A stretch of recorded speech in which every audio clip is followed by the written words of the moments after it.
This is music and this is old school J-rock.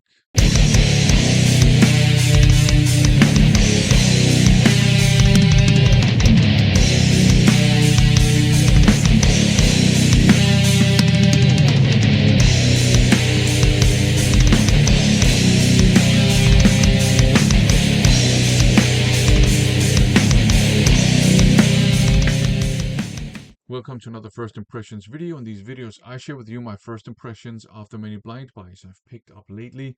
Now, J-rock has become somewhat popular internationally over the last 15 to 20 years, I'd say. But I think most international fans of Japanese rock music are primarily familiar with the modern artists like Baby Metal, Bandmade, Love Bites, Aldius, and so on and so forth, and probably a lot of the modern visual K bands as well. But I don't think a lot of international fans of Japanese rock are that familiar with the 80s stuff, the 70s stuff, the 90s stuff, and so on and so forth. And I think that's a bit of a shame because that's a lot of good Japanese rock music from those decades. So I have 5 CDs here. It's all late 80s Japanese rock music. So let's have a look at them. Starting out with this one here, Mari Hamada, Love Never Turns Against. So Mari Hamada started out doing heavy metal, speed metal even, and then she got into hard rock and then soft rock and pop music. And then she got back into rock music.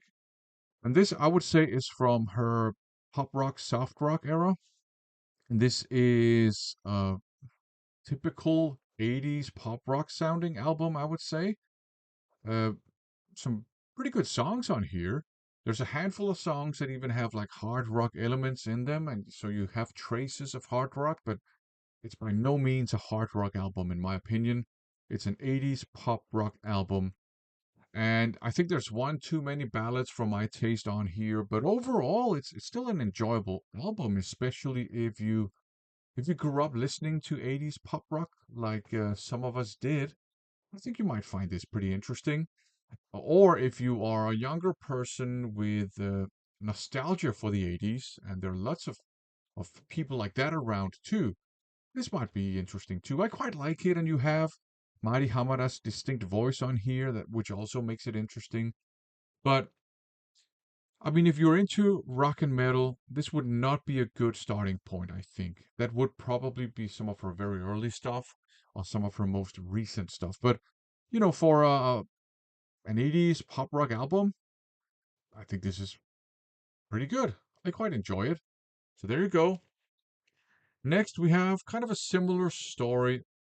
An artist who started out doing heavy metal and then got into pop rock and soft rock and pop music. And we're talking Misako Honjoh. This is Visualize.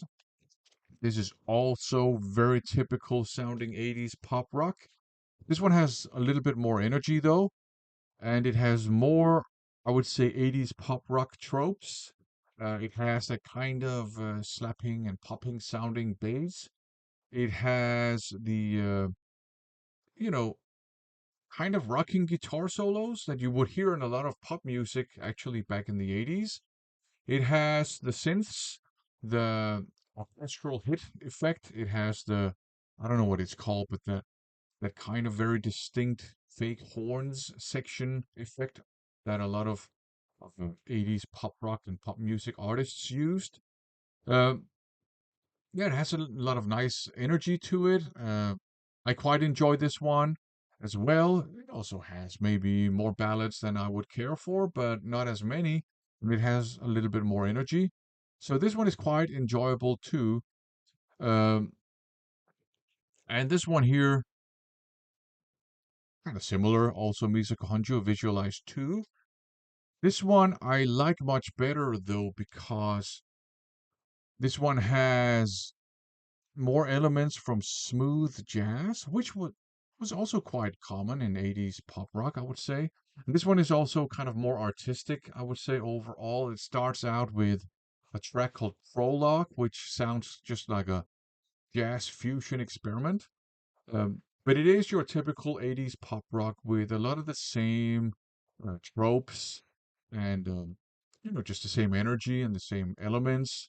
This one is much more interesting, though, I would say. I quite enjoyed this one. It also has, some ballads on it because, of course, it has. It's 80s pop rock. Now, interestingly, this one here, also Misako Honjo, Shall We Dance, is from 1990 as far as I remember, but this is the most 80s sounding of the three Misako Honjo albums. So this one has a bass that sounds almost MIDI-like. There's a little bit of that on these two as well, like a MIDI sounding bass, but much more MIDI sounding here. It sounds like, the MIDI rendition of popping bass. You have lots of those synths, the orchestral hits, the horns section. Um, you have actually that this applies to all three of them. You got like percussion and stuff, and a lot of those effects that you would hear in 80s pop rock. Um, I think all of these are very enjoyable. I like them because they are quite nostalgia inducing. Obviously, I didn't grow up in Japan, so I didn't grow up listening to Misaka Hanju, but it reminds me of a lot of, the 80s pop rock that I would listen to, or it would just be, playing around me, basically. So there's a lot of nostalgia to this, and being 80s pop rock, I think these three albums are pretty good. I quite enjoy them. They're fun, they're uplifting, they have some crazy guitar solos, great musicians on these for sure. Um, Now, on her metal stuff, Misako Hanjo, she was a rock belter. She had a shouty uh, singing style, and she has retained that style on these pop rock albums. So if you are more of a pop fan than a rock fan, I think her singing style might be a challenge. Also, she has a very unique voice that I think might not be everybody's cup of tea, even if you are into rock music and stuff. I quite like her voice because it is unique and distinct, and because she retains that shouty, belting heavy metal style of singing.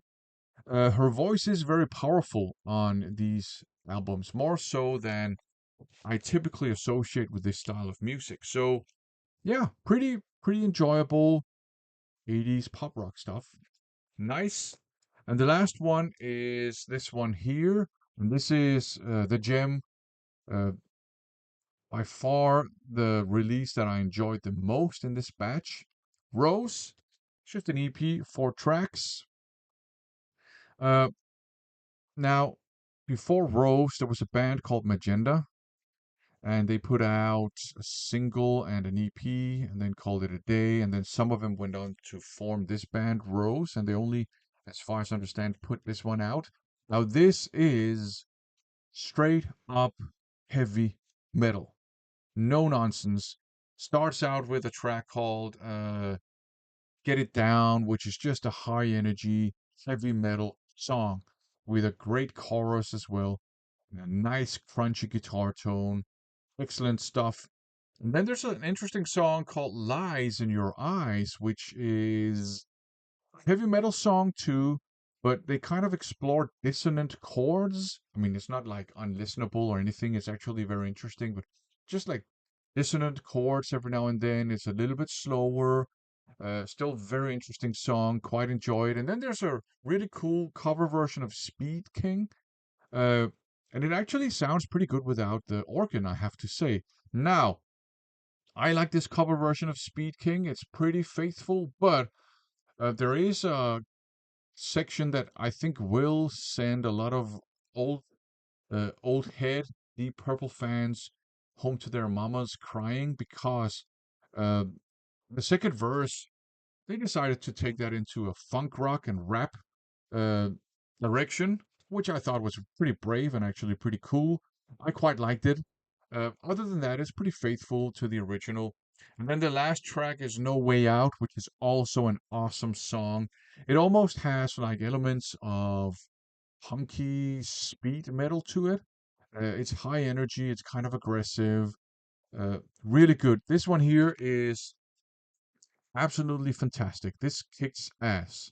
This is great stuff. If you are a fan of, the currently ongoing all-girl rock and metal band scene in Japan, it might be worth going back and checking out bands like Rose or Magenta or Shoya, Valkyrie, because they're great. And they are the giants that these modern bands they stand on their shoulders. This one is great. I enjoyed all of them, to be sure. It was mostly 80s pop rock and soft rock, but I grew up with that stuff playing around me, so I have a lot of nostalgia for it. And of course, I'm a big fan of metal music, so this one great too. So there you go. Go and check them out on your own. I liked all of them, but it's up to you to figure out whether you like them or not. For now, thanks for watching.